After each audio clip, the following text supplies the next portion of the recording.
So, tonight we're going to talk about the situation with profit and sustainability. We're going to talk about Anthony Gordon and has Liverpool's interest died in this situation, or will we continue to look at Anthony Gordon? I think the answer is the latter, to be honest with you. I do think Liverpool will continue to push on. Anthony Gordon, Liam wants to discuss. Right, no problem, Liam. Let's get stuck into it. So, a couple of things on Anthony Gordon. The Sunday Times reported that Newcastle tried to sell 3 first-team players in this past week, one of them being Anthony Gordon, because of the PSR situation.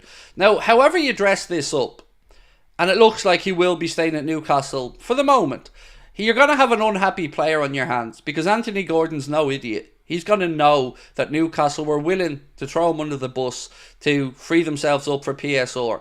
And also Anderson, the kid that's going to Chelsea, I believe was Anthony Gordon's best mate up around Newcastle as well. So they've done their best to annoy Anthony Gordon, Newcastle, in this transfer window already. And I don't think this is the end of Liverpool's interest. The Observer, they believe the same. They say that Liverpool remain interested in signing Anthony Gordon despite the talks over a deal for the Newcastle winger breaking down this week.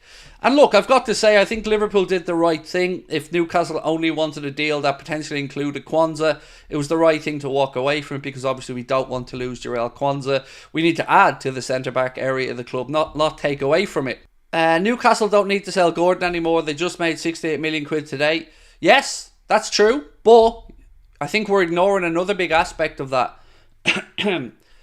So Newcastle don't need to. That's absolutely correct what you've said. The Anderson sale and the Minta sales mean that they don't have to do that to meet PSR requirements. But they've still told Anthony Gordon that they were willing to sell him. It's not a good look for Newcastle. A player who had a very good first campaign with them was offered around to other clubs. And that to me is the key point here. It's not like Liverpool came knocking on Newcastle's door and said, we want to sign Anthony Gordon any chance. Every story that you read about this said that Newcastle were the ones going around making the offer. So they may be happy that they haven't sold him yet, but he ain't going to be happy about it. His agent ain't going to be happy about it. And he certainly isn't going to go back to Newcastle and feeling like he's loved, is he? So I don't know if we've heard the end of an Anthony Gordon transfer just yet. I think we have something up our sleeves. So when I put tonight's stream title together, and I said to Connor, right Connor, this is what I want for tonight's stream title. Where's the money, John?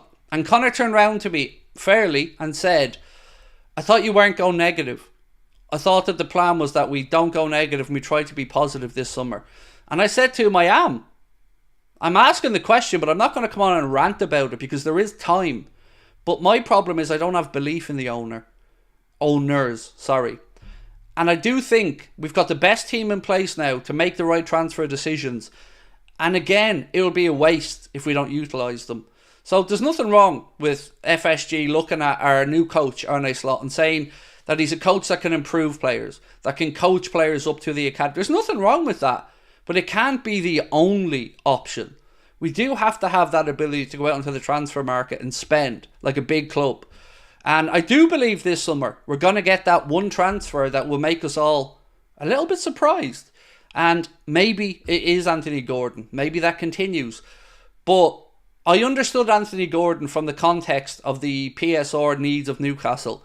Now that those needs have been met, I would say there are better options for us. So I would say Nico Williams, better option. Kvaratskhelia, probably a cheaper option, but still a good option. And then there are others as well that we could look to. But what this opens up to me is, again, a belief that the club are, despite what they say, expecting to lose a forward. You don't start to look at these deals, your Nico Williams, your Kvaratskhelia, your Anthony Gordons, unless there is a belief that a space is going to be freed up. Fab said Liverpool retained an interest in Gordon and he's very open to the move. That's kind of what I've been told as well, Ethan. Certainly, at the start of the stream, mate, I brought up a couple of headlines from the newspapers today, and one of them came from the Observer that kind of said similarly to Fabrizio Romano. The interest in Liverpool and Gordon has been there for a while. Obviously, when he was at Everton, Liverpool were never going to be able to make that direct transfer because we just don't do business with them.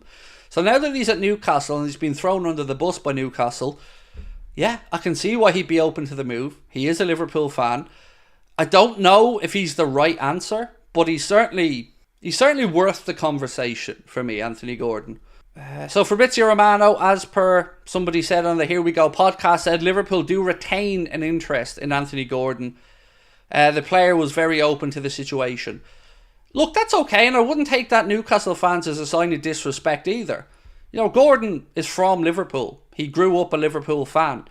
His family in and around Liverpool. So I have no doubts that he'd like to go back to the city he grew up in to play football. But he'll still give 100% for Newcastle while he's there, because he strikes me as an honest type of character in that regard.